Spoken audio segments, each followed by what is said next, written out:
The yelling I was prepared for. The grounding, the loss of my phone, the endless lectures. I had rehearsed my arguments for all of it. What I was not prepared for was the silence. My mother stood in the doorway of my bedroom, her face a mask of calm, quiet disappointment that was 1,000 times more terrifying than any rage. She didn't speak. She didn't have to. She just looked at the mess on my floor, then looked at me, and then, with a slow, deliberate movement, she raised her hand and pointed, not at me, not at the door. She pointed at the old, thick leather belt hanging on the hook inside her closet door across the hall. In that one silent gesture, I knew. The argument was over. The time for words was done, and the punishment would be a conversation of a different kind. My name is Ryan, and my crime was a slow burn of disrespect that had finally erupted into a full-blown fire. For months I had been treating our home like a hotel, and my mother like its long-suffering manager. It was the classic teenage trifecta of arrogance, laziness, and entitlement. I left my dirty clothes on the floor, my used dishes in the sink, and I came and went as I pleased, offering only grunts and one-word answers in return for her constant, thankless effort. The final straw had been the party. The night before, while my mother was away visiting my sick grandmother, I had invited 20 people over. The house had been trashed, not maliciously, but with the casual, thoughtless chaos of a teenage gathering. When my mom came home a day early to find sticky cups on her antique furniture and a suspicious-looking burn mark on the living room rug, something inside her had finally, quietly, snapped. She had spent the entire day cleaning, restoring order to the home I had so carelessly defiled, and she had waited. Now, standing in my doorway, her silence was a physical weight. "Mom, I can explain," I started, my voice sounding weak and pathetic even to my own ears. She just shook her head, a small, sad gesture, and pointed at the belt again, her meaning clear. "This was not a negotiation. You have filled this house with disrespect," she finally said, her voice a low, trembling whisper of controlled fury.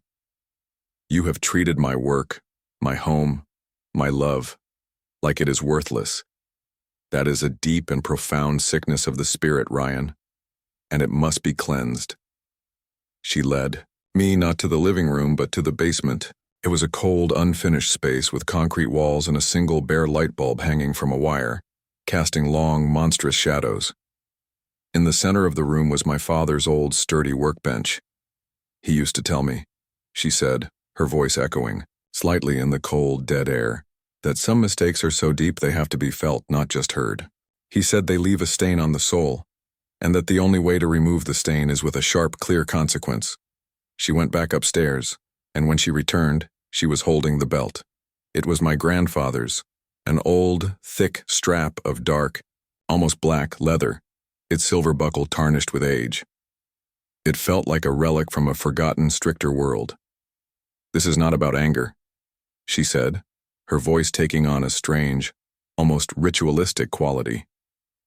"This is about restoration, about resetting the balance you have broken.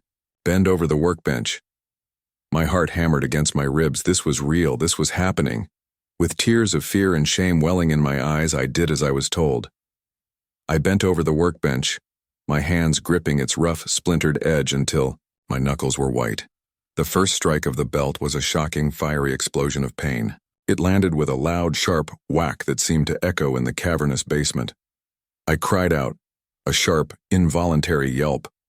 But it wasn't just pain. The moment the leather made contact, a strange, invasive coldness shot through my body, a psychic chill that was completely separate from the burning sting. Whack. The second strike landed with the same brutal force. "For the disrespect," my mother's voice boomed, sharp and clear. With the new wave of pain, the coldness intensified, and I saw a flicker of something in the corner of my eye. A wisp of dark, oily smoke, like a single dissipating puff from a snuffed-out candle. The punishment was a blur of stinging pain and rising terror. With each of the 10 brutal strikes, the same thing happened.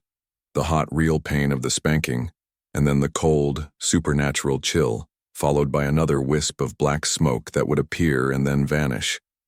It was as if the belt was not just hitting me, it was knocking something out of me. When it was over, I was a sobbing, trembling wreck, my body a canvas of fire, my mind a chaotic storm of confusion. "It is done," my mother said, her voice heavy and exhausted. "The stain is cleansed. Go." I stumbled from the basement, my body aching. I thought the ordeal was over. But that night, as I lay in my bed, I realized the true horror had only just begun. The feeling of coldness was still there, a permanent chill that had settled deep in my bones. And I was no longer alone in my room. Huddled in the darkest corner, just beyond the reach of the moonlight from my window, was a small, shadowy creature. It was made of the same oily black smoke I had seen in the basement. It was vaguely humanoid, but its limbs were too long, its form constantly shifting and wavering. It had no face, only two pinprick points of dim, hungry red light where its eyes should be. I stared, paralyzed with a terror so profound it stole the breath from my lungs. The spanking hadn't just been a punishment, it had been an exorcism. My disrespect, my laziness, my arrogance, it had been a literal sickness of the soul, a parasitic entity that had been feeding on my negative energy. And my mother's ritual, the painful strikes of the old belt, had physically beaten it out of me. The creature in the corner let out a low, sorrowful hiss. I had been cleansed of my sin. But now my sin was a separate living thing, a hungry, homeless ghost, and it was staring right at me. The creature, my sin made flesh, was a parasite in search of a new host. For the first few days it was a silent, pathetic thing, huddled in the corner of my room, its red eyes glowing with a dim, hungry light. But it was growing stronger, feeding on the lingering negative energy of the house, the echoes of my own past arguments, the residue of my sullen moods. It began to move. I would find it in the kitchen, a dark stain on the floor where I had spilled soda and never cleaned it up. I would see it in the living room, a formless shadow hovering over the burn mark on the rug from the party. It was drawn to the physical manifestations of my own disrespect. The haunting became more direct. It started to whisper, its voice a dry, rasping sound, a perfect imitation of my own worst, most selfish thoughts. "Just leave it," it would hiss when I dropped a towel on the floor. "Someone else will get it." It was the voice of my own laziness, my own entitlement now given a separate malevolent life. It was trying to corrupt me again, to create a new stain on my soul that it could latch onto and reinfect. I was terrified. I was living in a constant state of vigilance, not just against the creature, but against myself. I became obsessively clean, neurotically polite.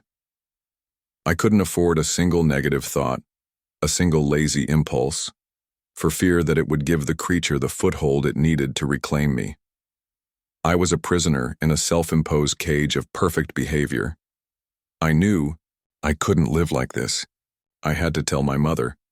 I found her in the garden, her hands buried in the rich soil, a quiet peace on her face. I confessed everything, the smoke, the shadow, the whispers. I thought she would think I was insane, but she just listened, her expression shifting from confusion to a dawning, horrified understanding. "The belt," she whispered, her voice trembling as she wiped the dirt from her hands. My grandmother used to tell stories. She called it the sinner's belt. She said it didn't just punish a sin, it cast it out. She said it was a form of exorcism. I thought it was just a story. We were dealing with something far older and darker than a simple family tradition. We searched the house and found it in the attic, tucked away in an old leather-bound trunk, my great-grandmother's journal. The pages were filled with a spidery, elegant script detailing the folk magic and traditions that had been passed down through our family. We found the entry for the sinner's belt. The truth was a chilling revelation. The belt was indeed a tool of exorcism. It was designed to sever the connection between a person and a sin-eater, a minor parasitic entity that fed on negative human emotions like sloth, pride, and disrespect. The punishment ritual was designed to cast the entity out. But the journal, ended with a dire warning. The creature once cast out is left hungry and homeless, my great-grandmother had written. It will seek to reattach itself to its host. It cannot be destroyed by force, for it is made of nothing but shadow and regret. It can only be banished. A sin that has been cast out must be replaced by a selfless act of creation and repair. The vessel must be filled with a new, positive energy, leaving no room for the shadow to return. A selfless act of creation and repair. I knew instantly what I had to do. The most profound act of disrespect I had committed was against my mother, against our home. The party had not just been a mess, it had been a violation. That weekend, I began my work. I started with the living room rug. The burn mark, a symbol of my carelessness, had to be the first thing to go. I spent hours online researching how to repair it. It was a slow, painstaking process. With every careful stitch I made, I could feel the creature in the corner of the room hissing, its shadowy form seeming to shrink slightly. Next, I went to work on the rest of the house. I didn't just clean, I repaired. I fixed the wobbly leg on the kitchen chair I had broken months ago and never bothered to mend. I repainted the wall in the hallway where I had scuffed it with my bike. I spent an entire day in the garden, pulling weeds and planting new flowers, bringing life back to a space I had neglected. With each act of selfless, creative repair, I could feel the house changing. The cold, heavy atmosphere was lifting, replaced by a warmth and a lightness I hadn't felt in years. And with each act, the shadowy creature in the corner grew smaller, more translucent, its hungry red eyes dimming. I was filling the house and my own soul with a positive, creative energy, starving the creature of the negative energy it needed to survive. The final act was the hardest. I had to apologize, not just to my mother, but to everyone I had disrespected. I called my grandmother and apologized for every time I had been short with her on the phone. I went to my teachers and apologized for my lazy, disrespectful attitude in class. Each apology was a painful blow to my own pride, but with each one, I felt the creature's hold on me weaken. The final confrontation came on a Sunday afternoon. I had finished my work. The house was clean, repaired, and filled with a new sense of peace. I walked into my room. The creature was still there, huddled in the corner, but now it was no larger than a child's fist, a pathetic, whimpering ball of shadow. It was starving. I knelt before it. I didn't feel fear or anger, I just felt pity. "There's nothing left for you here," I said, my voice quiet but firm. "This is a home now, not a hotel. And my soul is not a vessel for your hunger." I opened my window. "Go," I said. "Be at peace." The creature let out one last, sorrowful hiss, and then dissolved into a wisp of black smoke, which was then caught by the afternoon breeze and carried away, disappearing into the bright, clear sky. It was over. That evening, my mother and I sat in the living room. The silence was different now. It was not a heavy, oppressive thing. It was a comfortable, peaceful quiet. "The belt," I said.